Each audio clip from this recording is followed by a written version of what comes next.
So this is something that you shouldn't have to worry about, but I figured I would film it just in case, and just so that you have the knowledge of how to use this big scary mess. So there's a lot of tubes going in a lot of directions.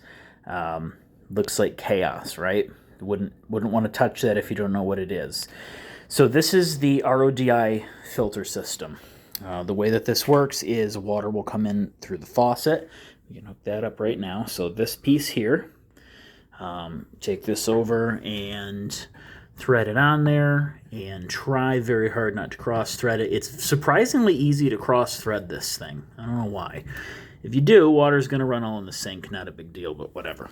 So water will go through this tube into the first chamber here. The first one is your sediment trap. That's basically mechanical filtration. Then it comes back up and out and into here. This is your carbon block, so that is like a giant Brita pitcher.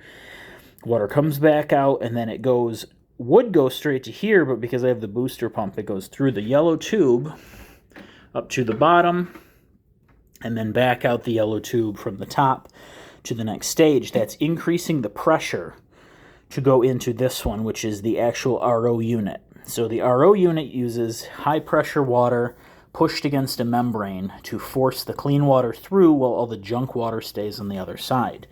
That junk water comes out this thing on top and goes up the red tube.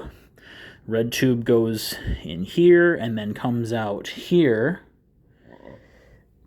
And that spirals around and then goes up to this.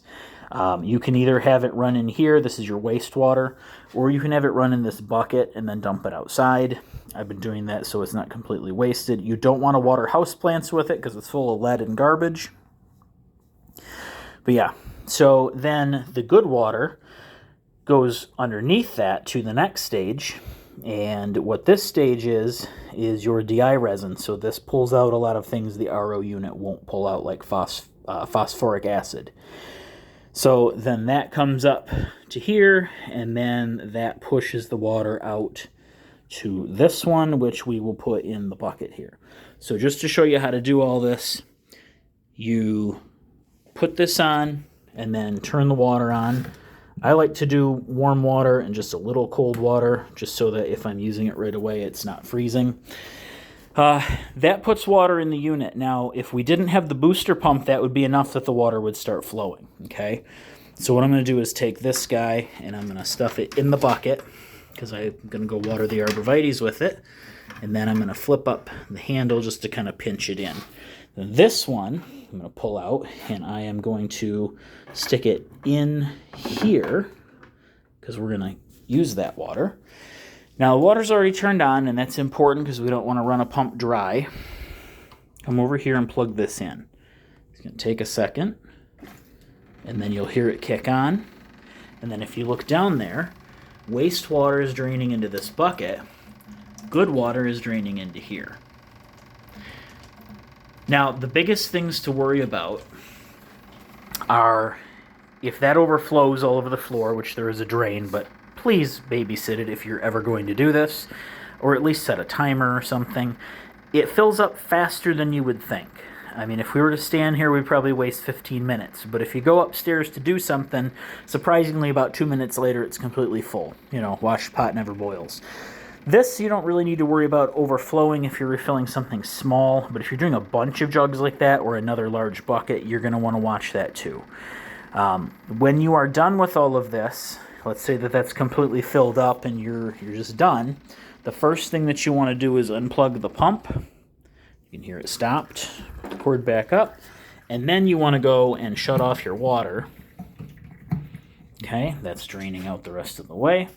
And then you can tap that, put it back in the sink, pull this, put it back in the sink, and dump your water, or cap it with the lid and just leave it for later, whatever. And then you're good to go. If you want to unhook that from the faucet, you can as well, but it's not entirely necessary if you're going to be doing it again fairly soon. I'm going to go ahead and make some more water. You don't need to watch the whole thing, but that is the process of how to run this unit. If you ever had to replace these, they actually flip up when the water's turned off and unplugged and everything, and then they unscrew, and then you can throw them away, put the new one in, twist lock it, and then it'll be ready to go. If it's one that the hose hooks up to, then obviously there's a little bit extra, but we're not worried about that right now. RODI water is good for a lot of things. It's great for saltwater stuff because you're not adding any phosphate through the phosphoric acid that is in our particular water supply because of where we live.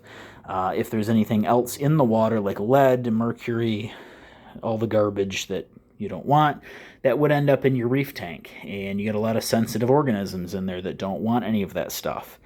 So RODI water is a much safer way to make salt water, so you know exactly what is going in the tank and you can guarantee it. Now the other thing is Mom uses this for her CPAP unit. Your dad could as well, because it is easier to make your own than have to run to the store and buy DI water, which is technically not as clean as our RODI water.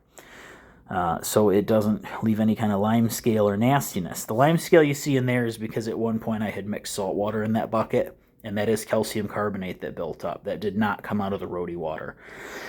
So the one thing you don't want to do with it is water your plants with it all the time or drink it all the time. The reasons being, number one, the DI unit actually increases the pH a little bit. So it's probably a little bit above neutral and becomes alkaline just because of what ions it's putting back in, which are hydroxide or something like that. But also, our RODI water is thirsty water. So because it is so pure and it doesn't occur in nature, it wants to react with anything that can be dissolved. So if you drink this a lot, it's going to pull things out of your body. Maybe you drank something bad and you're afraid maybe you got something in your system, but it's not quite worth going to the doctor for. Medication that's reacting kind of poorly or something, or poison, whatever.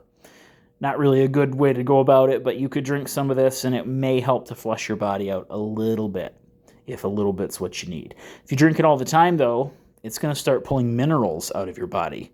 And then you're going to become deficient in things like calcium. So we don't want that.